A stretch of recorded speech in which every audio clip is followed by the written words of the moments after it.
Good morning, and a warm welcome to your show, Sunny Mornings San Francisco. I'm your host, Melissa, and it's Monday, July 27th. You'll be interested to know. 73 years ago, today, in 1953, armistice agreements halted active hostilities on the Korean Peninsula, bringing a hard-won pause and allowing prisoners to be exchanged and front lines to stabilize. This armistice established a ceasefire line and demilitarized zone that created space for humanitarian relief, set a framework for diplomacy, and marked a milestone in achieving an uneasy peace. So now you know. And now, it's time for the Surf Report. Monday at Ocean Beach. This morning it's looking 3 to 5 feet with choppy conditions. Winds are onshore at 14 miles per hour and will increase slightly throughout the day. Expect consistent 3 to 5 feet waves all day, with winds shifting to 17 miles per hour by 3 p.m. Best time to ride is at 10 a.m. with a 4-foot incoming high tide, when the southwest swell is 2 feet at 18 seconds, and the onshore wind is 13 miles per hour. The first high tide on Monday will be 4.5 feet at 12:30 p.m., followed by a 3.5-foot low tide at 4:45. The nearshore buoy in San Francisco Bar reads 59 degrees for the water temperature. Expect 2 to 4 feet of fair surf on Tuesday, but choppy conditions will develop as winds pick up throughout the day. Wednesday maintains the same size with fair conditions in the morning, transitioning to choppy by afternoon, peaking at 4 to 6 feet later on. Thursday sees a slight drop to 3 to 5 feet, with fair conditions early but choppy surf in the afternoon. This morning, it's partly sunny, and it feels like 58 degrees, with 13 mile per hour wind. The sunset will take place at 8:23, and it will rise again tomorrow at 6:10.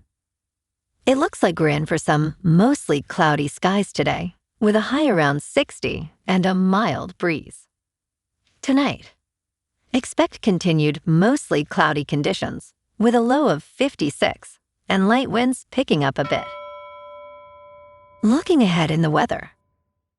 Tuesday will be mostly sunny with a high near 64 and west-northwest winds of 13 to 18 miles per hour, gusting as high as 24.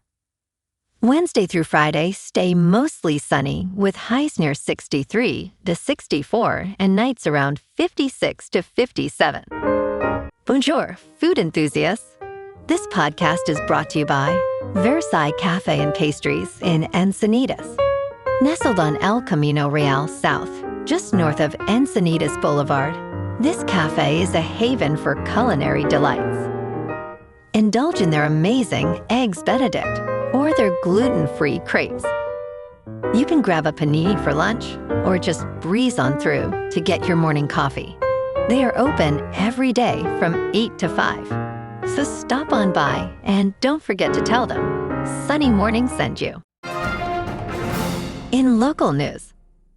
In Cooperstown, New York, former Giant Jeff Kent gave a heartfelt 15-minute Hall of Fame speech filled with emotion where he openly sobbed and wept. Afterwards, he shared his journey from a tough player to a sensitive, soft-hearted, and humbled 58-year-old who now fully embraces baseball history. Reflecting on his recent election to the Hall of Fame on December 7th, Kent acknowledged the profound emotional changes he has experienced since then. This transformation marks a significant contrast to his hard-nosed playing days, when he was solely focused on the game.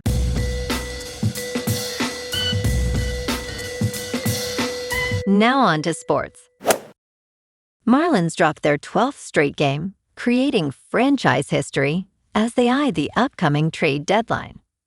The struggling Miami Marlins, who recently held playoff hopes after a 20-6 record in June, have sharply declined in July. This losing streak marks the longest in Major League Baseball this season, matching the New York Mets. Marlins manager Clayton McCullough stated, "We're going to meet this head-on, adding that the team must take responsibility for their situation. They recently fell to 52-54, trailing the Atlanta Braves by 10.5 games. As they prepare for a series against the Philadelphia Phillies, trade rumors swirl around pitchers Max Meyer, Yuri Perez, and catcher Liam Hicks. In local sports, the Giants fell to the Angels 4-3 yesterday at Oracle Park, and the story isn't just the loss, it's how it ended. With the tying run on second in the ninth, home plate ump Hunter Wendelstedt rang up Heliot Ramos on a pitch that looked well inside. San Francisco had no challenges left after Willy Adames burned the final one earlier in the inning. It's a reminder of how poorly this team's managed its challenge system down the stretch. Tonight they get a chance to bounce back. The Giants host Milwaukee at Oracle Park at 6:45, with Tyler Mull on the mound against Brandon Sproat. San Francisco has been rough lately, just 4 wins in their last 10, but there's room for optimism here. The Brewers have won 3 of their last 5, so this is a matchup where the home crowd at Oracle could make a difference. Meanwhile, the Warriors' LeBron James pursuit is officially over. LeBron is heading to Philadelphia, which opens the door for Draymond Green's return. Green is expected to sign a new deal and anchor the defense next season. With extended absences for Jimmy Butler and Moses Moody, Steph Curry is going to need Green's veteran presence more than ever. In top news, Colorado River reservoirs have reached record lows as the Trump administration threatens major cuts. A worsening water crisis in the western United States has stalled progress, leaving potential solutions dwindling. Lake Mead and Lake Powell, the nation's 2 largest reservoirs, are at their lowest levels on record. 7 states are in disagreement over how to share the rapidly shrinking water supply. Kelly Shannon McNeil of LA Waterkeeper stated that lower basin states have reduced their usage by nearly 20% since 2015.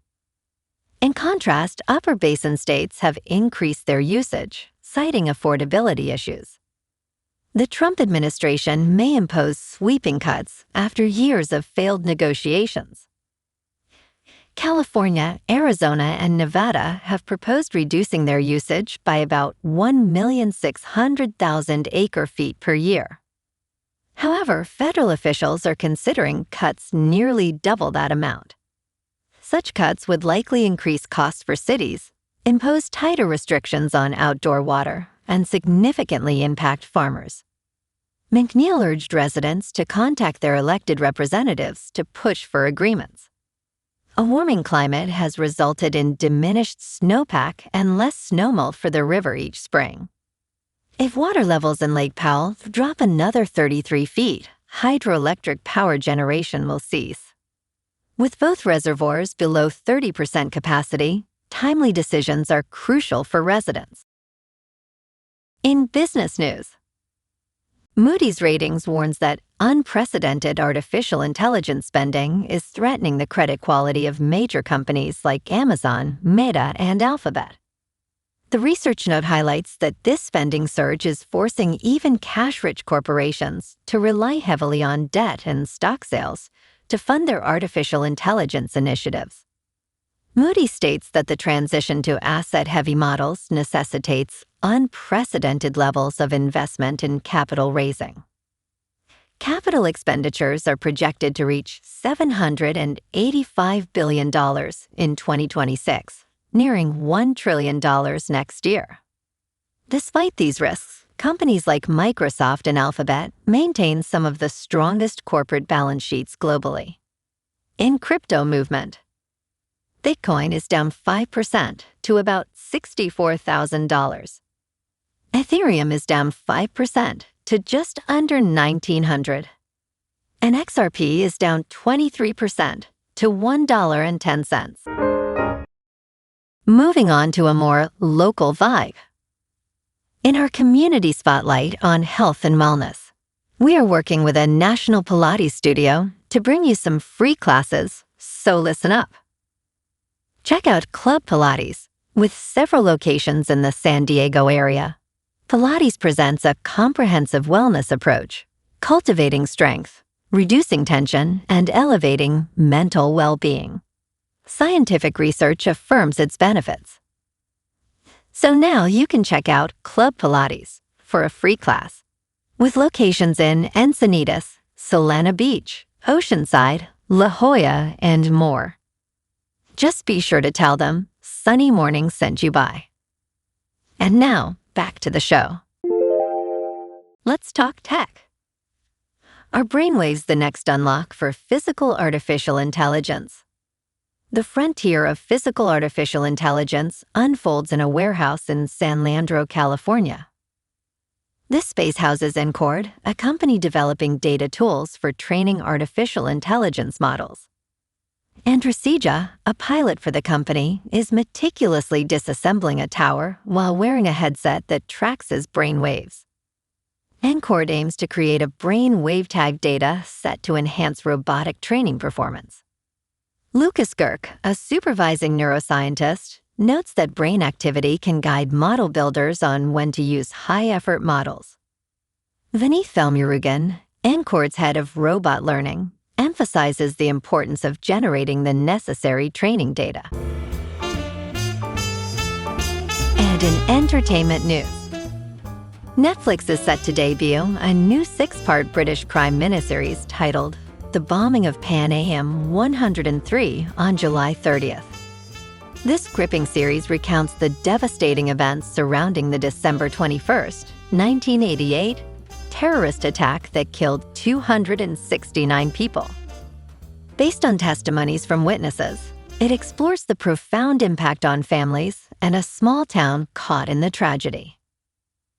Co-created by Jonathan Lee and Adam Moraine Griffiths, the series features actors such as Connor Swindells and Patrick J. Adams.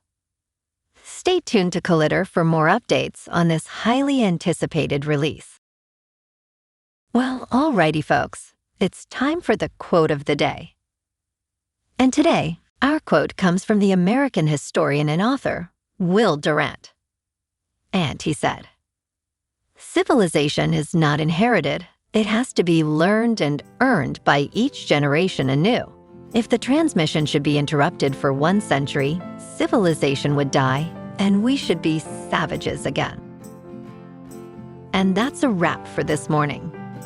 You can check out our Instagram, YouTube, and TikTok for some captivating aerial videos with local news and the surf reports.